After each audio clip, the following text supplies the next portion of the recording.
Ever taught something you knew was clear only to find your students forgot it just days later? It's frustrating, but it's also predictable. See, our brains are like sieves, constantly losing information. It's called the forgetting curve, and it's a real drag. But don't worry, there's good news. Here's what science says about why students forget, and how we can actually fix it. We're gonna supercharge learning and make those memories stick like glue. Let's go. Okay, so you've just taught an awesome lesson. Everyone's excited, high fives all around. But then, bam! The forgetting curve swoops in, ready to snatch away all that hard-won knowledge. But fear not, because we've got a secret weapon-spaced repetition. Instead of cramming everything in one go, we're gonna revisit the information at strategic intervals. First, we hit it up again a day later, then maybe 3 days later, then a week, and so on. Each time the information gets a little stickier, a little more ingrained in those amazing brains. Tools like Anki can make this process a breeze. Anki uses flashcards, but not just any flashcards. It's like having a personal memory trainer in your pocket. It uses spaced repetition to show you the information right when you're about to forget it. Even good old-fashioned warm-up questions at the start of class can do the trick. The key is to bring back that information just when those forgetful little brains are about to hit the delete button. Alright, we've spaced out our learning, but let's kick it up a notch. It's time to unleash the power of retrieval practice. Just reviewing information passively is like watching someone else lift weights. Retrieval practice is about actively recalling information from memory. Think pop quizzes, don't worry, not the scary kind. Flashcards, or even just asking students to explain a concept in their own words. It's like doing mental push-ups.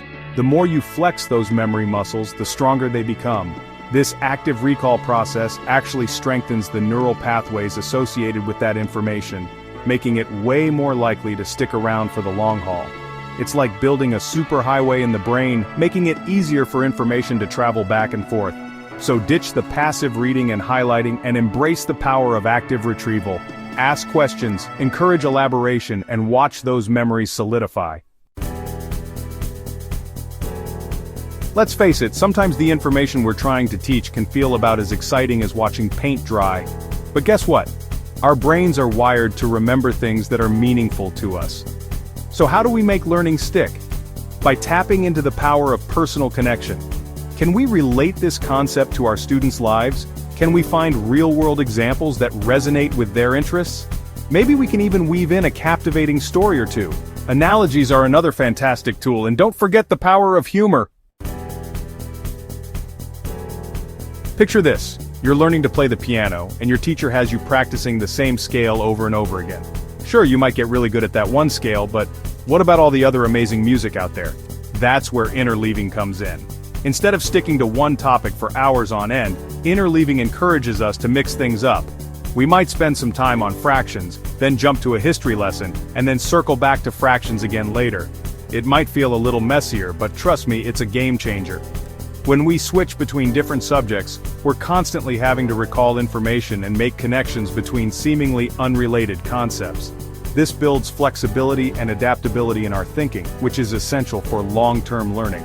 So ditch the rigid lesson plans and embrace a little bit of chaos.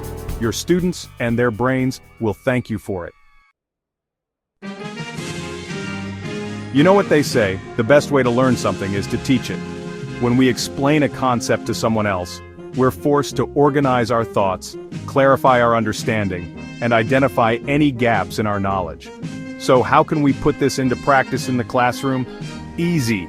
Give students opportunities to become the teachers. Have them pair up and explain a concept to each other, or even lead a mini lesson for the class. Encourage students to get creative with their teaching. They can make posters, design games, or even create skits to demonstrate their understanding. The more engaged they are in the process, the more likely they are to internalize the information.